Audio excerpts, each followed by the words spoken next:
বন্ধুরা নমস্কার, আশা করি আপনারা ভালো আছেন। আজকে যে আমাদের বিষয় হচ্ছে, আমাদের সেম টপিক হচ্ছে বাচ্চাদের পেচ্ছাপ করা। বাচ্চারা যেমন যত জল খায়, খুব বেশি পেচ্ছাপ সেই অনুপাতে বিছানা করে দেয়।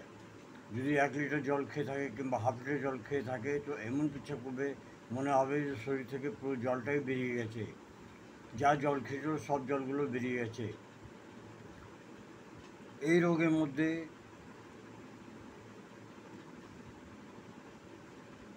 যদি একবার থেকে দুবার যদি পেচ্ছাপ হয়,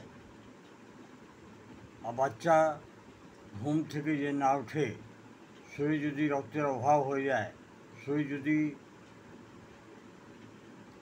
জন্ডিসের মতন হয়ে যায়, এই এই লক্ষণটাকে ঠিক করার জন্য অ্যাসিড ফস ওষুধি 6 potency আপনি দিনে 3বার থেকে 4বার দেবেন। এবং ওর সঙ্গে ইউরেনিয়াম নাইট্রিকাম ওষুধি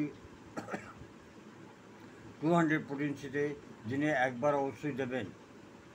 এর ছাড়া যেটা হচ্ছে যে বাচ্চার পেচ্ছাপ টেস্ট করাবেন ল্যাবে, প্যাথ ল্যাবে গিয়ে পেচ্ছাপ টেস্ট করাবেন এবং দেখবেন তার কালচার এবং রুটিন টেস্ট দুটোই করাবেন। এবং যদি রিপোর্টটা পেয়ে যান, তাহলে আপনার নিকটবর্তী কাছাকাছি যে হোমিওপ্যাথি ডাক্তার আছে তাদের কাছ থেকে পরামর্শ নেওয়ার চেষ্টা করবেন। আশা করি এই ছোটো ভিডিওটা আপনাদের পছন্দ হবে। পছন্দ হলে এটা আপনার প্রিয়জনকে অবশ্যই পাঠাবেন। জয় হিন্দ, নমস্কার। Long live homoeopathy, long live অ্যানিম্যান।